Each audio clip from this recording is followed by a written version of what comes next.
Hey soccer fans, this is Nick reminding you to check out Sports Spider. If you're tired of searching multiple websites for sports news, SportsSpider.com has you covered. They collect the latest articles, videos, and podcasts from around the web and organize them by your favorite teams. If you want to stay as updated as possible on the Chicago Fire or any other team, hit the link in the description to check out SportsSpider.com.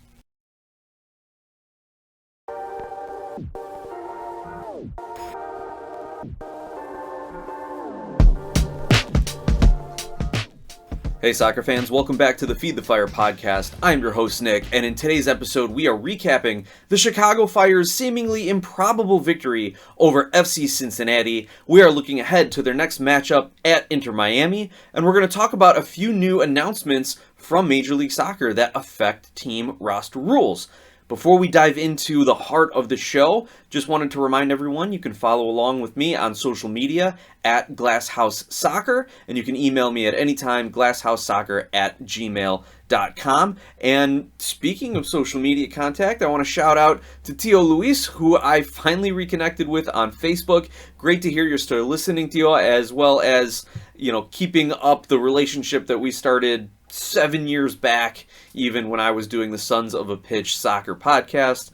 And shout out to my former co-host Mike, who is off doing great things on the Toronto Sports Insider Network over on YouTube. Go check out his channel. He has really grown himself quite a sports community. But Tio Luis, great to have you back with us. Also want to recognize David Wacom, and I apologize if I am mispronouncing your last name, David, Wyatt Olmsberg's high school coach, who I exchanged some messages with on Facebook talking about the Chicago Fire defense. So David, if you're listening, it was great to meet you. Please email me. Let's share some more stories about you coaching Wyatt Olmsberg and just kind of youth soccer in general. I've got a couple little soccer players in my house and would love to hear some of your tips and tricks for how to train elementary school age kids and just kind of keep them loving the game as they practice. But I wanted to share a little bit of the conversation. It's out on the Chicago Fire Facebook page as well. And David started the conversation saying it's interesting that when they start Olmsberg, they get positive results and don't give up 3 goals a game. I've been saying it for 2 years. Olmsberg is the best center back they have and should be starting every game. Now, obviously, David is a little biased because he coached Wyatt Olmsberg, but you can't argue with the actual results. Since Olmsberg's been coming into the squad, they have had much more positive results, much better goal differential. Is that a result of just his play? Is that a result of a change in formation? Is that a result of them playing Cincinnati, who was down a bunch of players, New York City, who was down a bunch of players? They're going to come up against the Miami team, who is down a few players, notably Leo Messi. So there's a lot of factors that go into it, but it is not, you can't just overlook the fact that Olmsberg is a very smart player. He is not getting turned and not getting beat as we have seen, say, Jonathan Dean do the last couple games, or even Pineda to a certain extent. Tehran, when he does get beat, he's at least physically fit enough to get back and recover, but he does get beat at times. So Olmsberg definitely is reading the game at a much higher level than a lot of the other players along the back line there. And that was pretty much my response to David, is that Olmsberg can read the game better, and because he is a reliable center back, at worst, he's a reliable center back, that allows the team a little bit more flexibility in the midfield. You can bring Pineda, if you want to play a 4-man backline, you can keep Pineda as playing as a center back until Tehran gets healthy, or you can push him forward and allow him to step into the midfield, which then kind of bolsters a little bit of your depth in the midfield and allows, say, Gutierrez to start alongside Acosta and Pineda instead of having to plug in Herbers wherever there's a need somewhere along that middle line. So having Olmsberg lock down that center back position gives a lot more flexibility to the positions around them.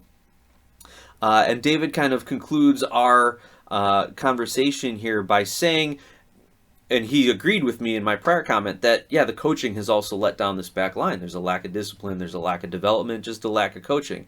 And he says, I agree, terrible coaching. Maybe staff is getting pressured to play those other guys.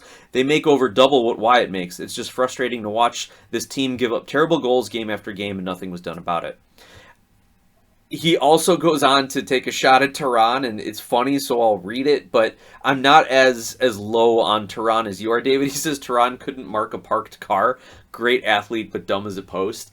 I'm not going to say Tehran's dumb, and yes, he is a phenomenal athlete, But you're right, he has not developed. He has not learned the nuances of a game. He has not learned how to anticipate a lot of the tricks that these attacking players do to get around him. But he is a big physical presence. He has great recovery, and he's good on the ball to a certain extent. He's a much better passing center back than I think people give him credit for. So with that right coaching, he would be a much more complete player and be looking at a multi-million-dollar transfer to Europe, which is what he wants and what I assume the Chicago Fire as an organization want. But because they don't have that coaching to teach him, and it's not like Chihos is going to be able to work with him one-on-one in training every day and teach him everything he knows. So it has a lot of these responsibilities have just fallen on the players themselves to try and take their next leap, and as we know, that's a very, very difficult thing to do. So, David, it was great having the conversation with you again. Please email me, glasshousesoccer@gmail.com, if you want to keep the conversation going.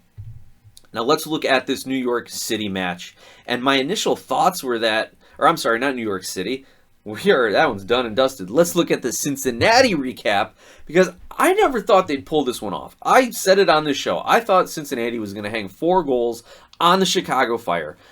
And yes, Cincinnati rotated their squad. And yes, Acosta, Miazga, Miles Robinson were not in the lineup. But the Fire also kind of rotated to a certain extent. And if Cincinnati wants to be the team that they claim to be, a supporter shield, back-to-back, top in the East, great squad, top to bottom, all these kind of things. We're tough, we're resilient, we can find different ways to win. Then they need to beat the Chicago Fire. And they didn't. And the stat of the night was that Cincinnati has now never won a game without Lucho Acosta. They have played 10 games since he has joined FC Cincinnati where he has not played. And they are now 5 draws and 5 losses, or 4 draws and 6 losses, something like that. They have not won without Acosta in their squad. And that to me is extremely telling, and just shows how reliant they are on him. Now you want to compare to another supporter shield front runner in Miami, and we'll talk about this in the second half of the show too. Messi comes in, everyone raises their game. Messi leaves, international duty, injury, time off, whatever. Miami still is a pretty good squad. They are still playing. They've got a lot of other players around them. So Cincinnati can't just say, well, we were missing our best player. A lot of other teams have that situation come up and still play relatively well. You want to look just in your same state. Columbus lost their starting D-mid in Aiden Morris to a transfer and then went on to have some of their best performances of the season. So Cincinnati's got to learn how to play without Acosta, and they have to learn, maybe not have to learn, but they have to bring in some better talent to fill out this team. So, I'm nitpicking here on a team that's still second place in the Eastern Conference and still has an MVP candidate and still has some great defenders and all that sort of thing. Great keeper in Roman Celentano, but that is definitely a thing that they need to look at really, really hard. Now, with this victory, with this 1-0 victory and 3 additional points, the Chicago Fire sit on 25 points, and they have moved up. They've moved up to 13th place in the table, but it's really, really tight. And this is the glass half full optimist coming out in me.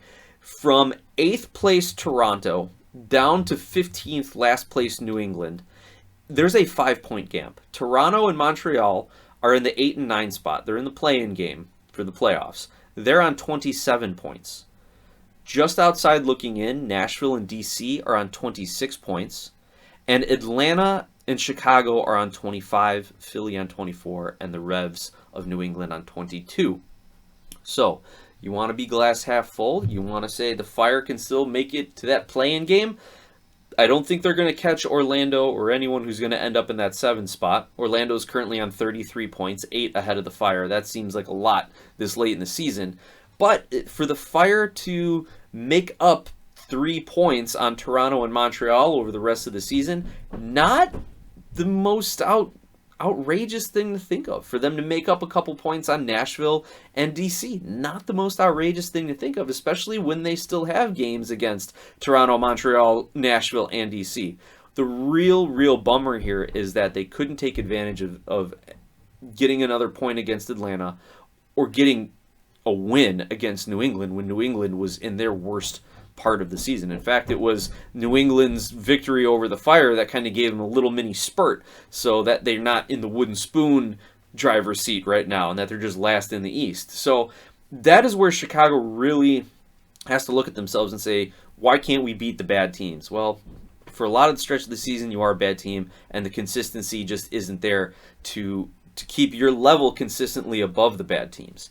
I think that's a big part of it. And there's many reasons for it. We've talked about them on the show. But getting back to the Cincinnati game here, it was a great 1-0 victory. Gutierrez scores in the 69th minute on a great assist from Hugo Cuypers. The play starts from just a really, really poor back pass from Kip Keller. And this is growing pains from a young defensive player, from a young center back here. And just coming up against with a superior talent, Hugo Cuypers, where Keller tries to play a header back. He's a little too far up. He's a little out of position when that ball comes in from the air. Tries to head it back to his center back, but really just heads it straight back, allowing Hugo Cuypers to run onto it.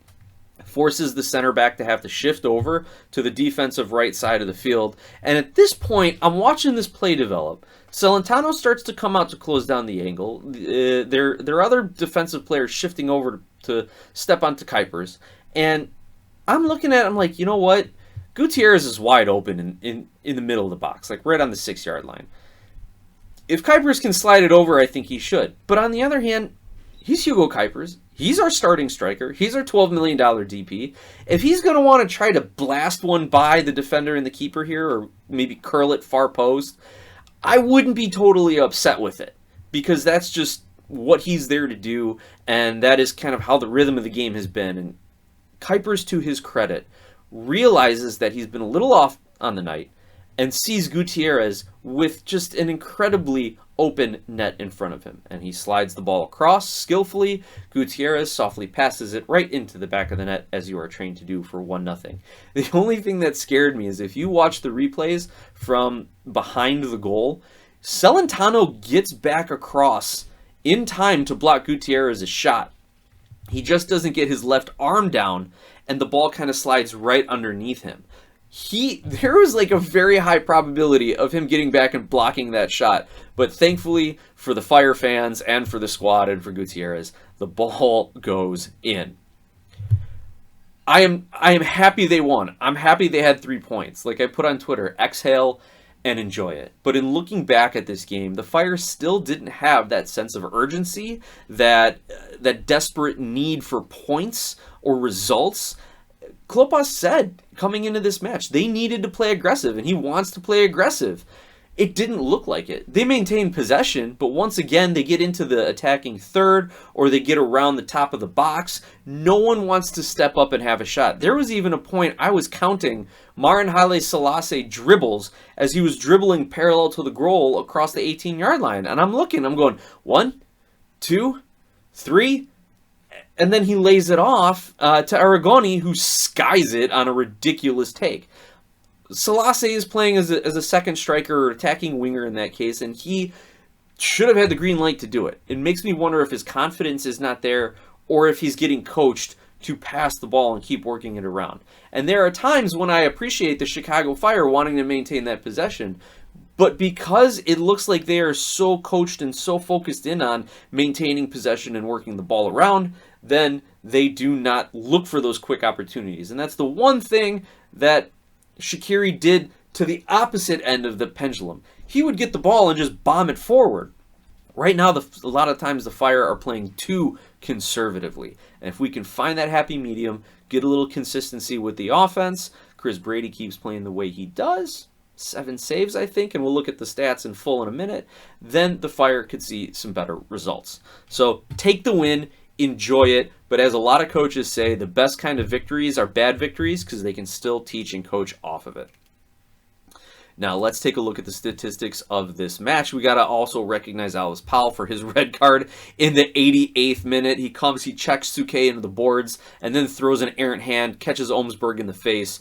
gets the red card there. I saw a lot of fans on social media saying they appreciate how this is kind of getting a little chippy. And to the referee's credit, I know he was a meme out there. I know a lot of people don't like him or tease him, whatever. I think he did a pretty good job keeping this game in check.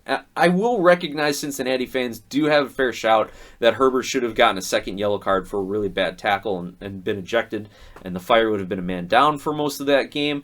But I think he did a really good job of not affecting the game with his calls. He kept the game in check, and he knew that by giving Herbers that second yellow, he would be changing the game. Yeah, it was a bad tackle, and I'm sure 9 out of 10 referees would have given a yellow card for it, but he was not about to drastically affect the game. So I'll give him credit for that. Now, again, looking back at the statistics here, the Chicago Fire ended up with a 37.6% possession, and I think a lot of that possession for Cincinnati came towards the end of the second half when they were trying to scramble back and equalize. The Fire had 16 shots, 8 on goal. Wow, that's 5 more than their last 2 games combined. So they actually put together some offensive opportunities here.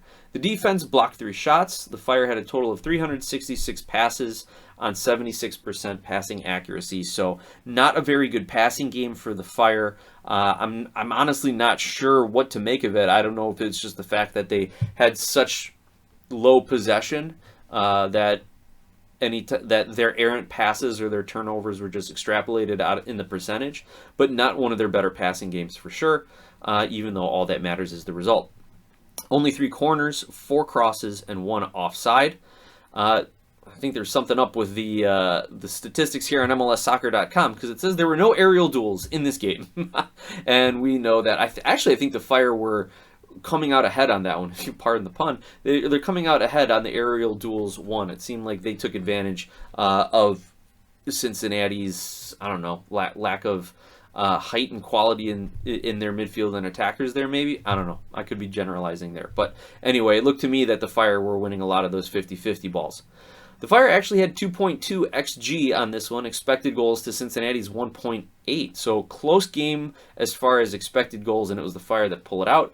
Brady is credited with 8 saves in this match, Defense had 9 clearances. Fire committed 18 fouls. Yeah, there were a lot of fouls early on in that game, and maybe that was part of the game plan to keep Cincinnati from getting into rhythm. I just really appreciate how physical the Chicago Fire played defensively, and I think a lot of the times the referees don't like it. I'm not going to say they're like disliking it, looking down on it. They just don't like games being played that way, and so they feel they have to start giving a lot of calls against the Fire, which leads to then they have to start giving yellow cards. And the Fire got 3 yellow cards in this match, no reds, thankfully. But I like how physical the Chicago Fire play. But when you start to see tackles like Herber's coming in, or even people were saying Gaston Jimenez should have gotten a yellow card because there was a play that looked like he came in at the perfect time, and then from another angle it looks like he cleared out the Cincinnati player's leg. You know, those kind of the plays are the ones that are frustrating, or the yellow cards for breaking up a counterattacking opportunity because the opposing team just turns the defender and gets right past him, and they've just got to grapple back and tackle someone. And again, Jonathan Dean, very lucky in this game to not pick up an early yellow card for that. The referee saw that Dean just tripped over either his own feet or the turf, and then literally tackles the Cincinnati player breaking up a counterattack, and some refs probably wouldn't have hesitated to pull a yellow card on that one. So the Fire got very lucky with a lot of the calls here, and I can understand from a Cincinnati fan's perspective that they'll feel a little hard done. But, you know, the Cincinnati fans who I've seen commenting and making notes that the Fire were cheating and that Chris Brady's a cheat and all these sort of things, okay, that's just ridiculous. The Fire had some no calls go their way. Absolutely, but you got to remember, you can't hit someone in the face and check someone into the boards. And honestly, to me, this is a little bit of payback from when Cincinnati was in Chicago early on in the season, and Matt Miazga was just kicking Cuypers' ankles for 90 minutes. So I don't feel bad at all for the Cincinnati fans on this one. All right, that is our recap of Cincinnati hosting Chicago and falling to Chicago 1-0 in a Wednesday night game.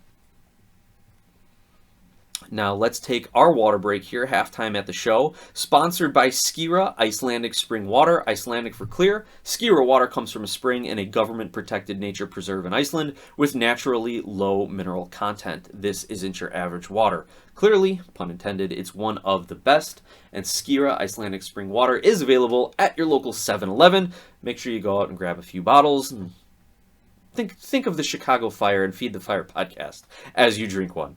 Also, we usually have our commentary from John Donovan. We've had some technical issues getting all his recordings completed and submitted and sent over, so hopefully we can have some of those back starting in the next episode after this Miami game. But John, we're still thinking of you, and John and I, we were texting, and he was just saying how fortunate Chicago was to get away with a win at Cincinnati for all the reasons that we talked about. So, John, looking forward to getting you back on the show, getting your recordings out here.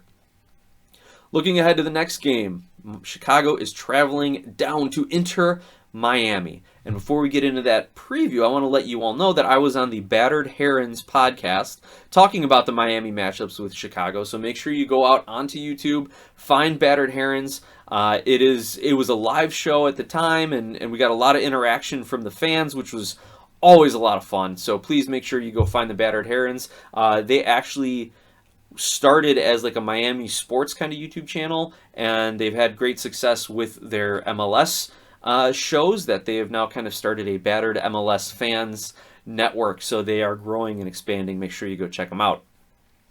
But right now, Miami is currently first place in the league. The Fire held them, Fire allowed Miami to leapfrog Cincinnati with this last result. And as a sidebar, I'd be okay if Miami wins the Supporters' Shield over Cincinnati. Look, it's Messi, it's Suarez, it's Busquets, it's Alba, it's all the young South American talent. It's Tata Martino, it's David Beckham, it's the money, it's Miami. Like, fine, okay, if they're going to win the Supporters' Shield, I suppose I could live with that. But if Cincinnati wins it again, especially after Chicago's trying to do their part and deprive them of 3 points at this part of the season, I don't know if I could live with that. If I could be okay with that, I could say, of course I could live with it. Nothing's that important, right? But I'm just glad Chicago's doing their part. I'll put it that way. So Miami, again, first place, 50 points. First team to 50 points this season. 2.08 points per game, and generally anything over 2 is going to have you in the Shield race. 15 wins, 4 losses, 5 draws, 54 goals for, 38 goals against, that's plus 16. Pretty even home and away record. 7 wins at home, 2 losses, 3 draws, and away, 8 wins, 2 losses, 2 draws. So not any sort of advantage here or there. I wonder what those stats are with and without Messi. I think that's a more important stat. So, if we look at Miami's last lineup in their 3-1 victory over Toronto, they got Drake Callender starting in net, playing a 4-3-3. Left to right, it's Jordi Alba, it's Sergei Kristoff, it's Tomas Aviles, and Ian Frey. Your defensive mids, or your midfielders here, I should say, Matias Rojas, Yannick Bright, and Federico Redondo, and then your attacking players, Diego Gomez, Leo Campagna, and Julian Gressel. So that is how they start. Now, Suarez should be back from Copa America and feeling good right now. Messi, though, is out. We've all seen the pictures of his ankle swollen up to the size of a softball, a 16-inch Chicago softball, going around on social media there. So he will not be playing this weekend, and hopefully he's back for the August 31st game in Chicago. Because I could probably make a few bucks back selling some tickets there. Anyway, but they have a bench here. You saw Luis Suarez. You saw Robert Taylor. These guys were all on the bench for this game. Robert Taylor and Suarez do make it in, as well as Leo Afonso and David Ruiz. David Ruiz. Nope, not that one. Though it wouldn't surprise me if Miami went out to him, and Noah Allen. Those were all their subs throughout the course of this match. So Miami, as we said before, yes, they were built around Messi and Busquets. Yes, they are winning games because of those two and Suarez and Alba. But you have guys on the team like Redondo, like Gomez, like Cramashi, who have all stepped up at certain points throughout this season. And they are not a mess. So goes Messi, so goes Miami. They've elevated their baseline play and are deserving of this top spot. And we saw it in this game against Toronto. Redondo with the brace, Gomez with a goal. Like these are the guys who are stepping up and living up to the hype and potential that Messi and co have brought to Inter Miami. So what do I think? And I could go through the stats, but what's the point? They're like tops in the league in just about every offensive category here.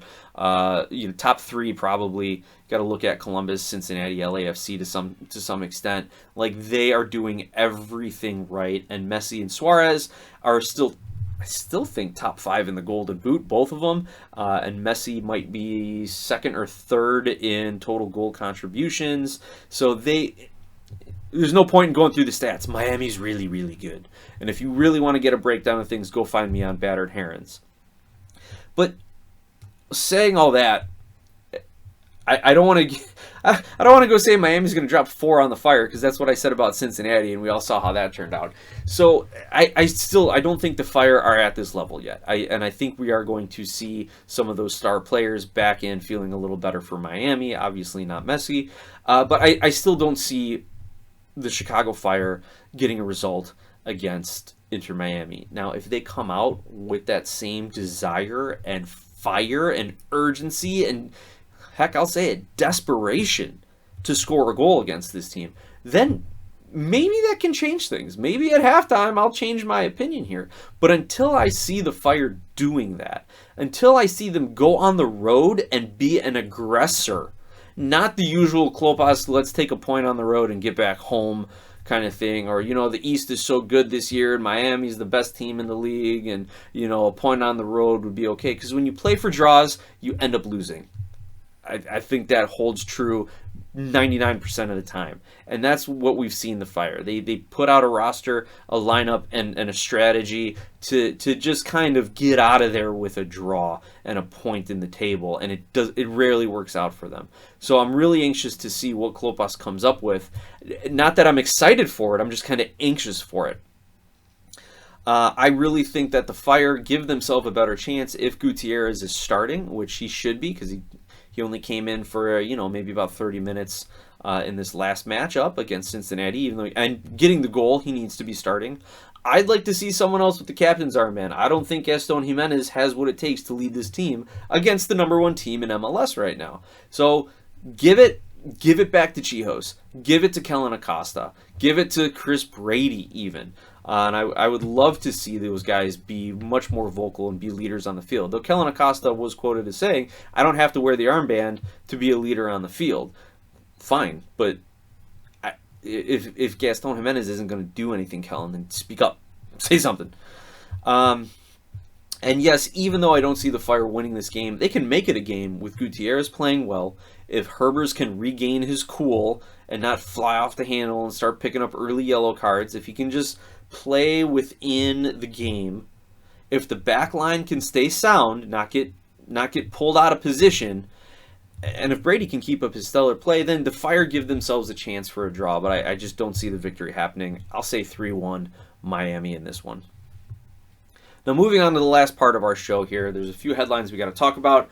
Xherdan Shaqiri, I thought he would be back this week. I thought that's what Klopas said, but he is still back in Europe. Klopas now says he's taking time to recover after the Euros, which is normal, and, players need to do this, etc., blah, blah, blah, whatever. Hopefully he's still just working on a move to another European team. No one seems to be in a hurry to have him back. But do you think, though, if he knew that Messi was playing in this game, that Messi was 100% healthy and going to be starting, you think Shaqiri would have tried to hurry back from overseas to play against Messi in Miami? I wonder if that would have motivated him at all. I don't know. The other big news, and we'll close out with this, Major League Soccer announced some new roster rules. First of all, they said, we are not allowing a second buyout, contract buyout this season. And that was rumored to happen. That way it would give teams 2 buyouts. It'd give a lot more flexibility. And the Fire would have been great. They could have bought out Shaqiri. They already bought out Shabilko earlier this season. But the Players Association, the MLS Players Union objected to that second buyout. So it is not happening now. Maybe they revisit it in the offseason. A lot of the talk around that was that you don't want to have it mid-season and have it affect the second half of the season and the roster building. So maybe it gets readdressed. But the big news is the designated player U22 shift here. So there's 3 things that have come out of this, some of the new rules. Teams will now be able to use all 6 designated player and U22 roster spots. So let me read the actual announcement here from the league. All MLS rosters can now feature 6 prime roster spots. That's kind of the vernacular, what they're calling them. Prime roster spots. This eliminates previous limitations, allowing clubs to utilize all 3 DP and all 3 U22 slots, increasing the ability to acquire or retain world-class players and emerging talents. So we know a designated player is a player whose costs exceed the maximum salary budget charge. So what you're paying them either in transfers or salary gets the maximum cap hit, and that's it. You can pay them whatever you want over that, but it's only going to be the maximum cap hit. The U22 rule is that the acquisition fees do not count, or the transfer in fees, I guess, do not count against the salary cap, similar to the DPs do, and they are allowed to then sign these younger players for a higher value and not have the cap hit. Or at least, I'm sorry, they get a little bit of a higher salary, but the transfer fee, you can pay a lot higher of a transfer fee to get these players and not have that count against them. So teams can now have 6 of these prime spots, whereas before you could have 3 DPs, and then if your third DP was a U22, then you could get 2 more U22s, but if it was a senior DP, then you could get 1 U22. It was a lot of if-then kind of scenarios, and they've changed all that. Teams get 6 prime spots now.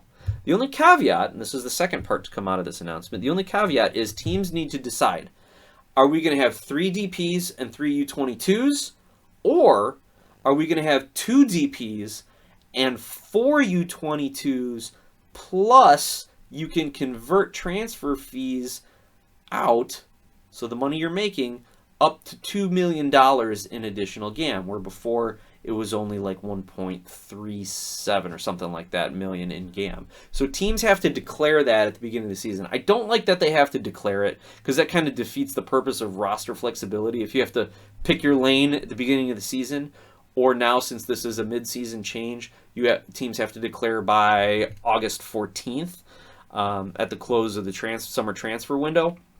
But still, again, teams can go 3 DPs, 3 U22s, 2 DPs, 4 U22s, and an additional $2 million in general allocation money. And if you pick that latter one, this year you'll get an additional $1 million since it's coming in halfway.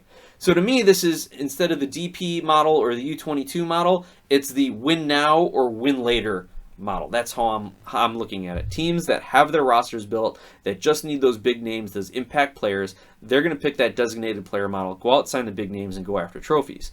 The teams who are rebuilding, kind of like a Chicago Fire team right now, or teams that need to make some more money and start selling some assets, those are going to use the U22 initiative player model. Or, you can also look at it as like big market, big spending ownership, small market, small spending ownership, maybe, of your 2 models there. So we were talking in my MLS group chat about San Jose, how they just don't want to spend money regardless of what system is set up. So they'll probably go for that U22 initiative player model, so that way they can sign more U22s, not have to worry about overpaying on DPs, and then if they transfer out a couple players, they get the additional general allocation money. And that is the third allocation. That is the third kind of announcement out of this opportunity for more allocation money. Oh, I'm sorry. It says here $3 million, not $2 million. I was confused there. Clubs can now convert up to $3 million of total transfer revenues, even though the graphic says up to $2 million. I think it's $2 million. I think that's a typo there, because that would make sense that they would give $1 million for the second half of this season. So, and that would be an overall increase from 1.215 million to the 2 instead of more than doubling it. So I think that's a typo in the 3 million, but I could be wrong. We'll have to go actually look up the full rules and regulations. But again, you've got all 6 prime roster spots going forward. You have to declare if you're going to go extra DPs or extra U22 in GAM, and then you get that additional GAM. So that's the big thing, a lot more roster flexibility. What was cool is that a lot of this came out of sorry, I totally just blanked there. A lot of this came out of the competition committee and some other committees within MLS looking at coaching demands, front office demands, as well as they said they surveyed like 25,000 fans as to what they need to see, what they want to see. And so this was a thing, that roster flexibility is on the forefront of sporting and technical directors, coaches, front offices, and fans as well. So interesting for them to take that data point into account. So with that, we're going to leave you for this episode. I hope you all enjoyed. Please like, subscribe, share, bring more people into the Feed the Fire fold here. Let's continue to grow the show, grow the conversation around the Fire and Major League Soccer in America. And as always, let's go Fire.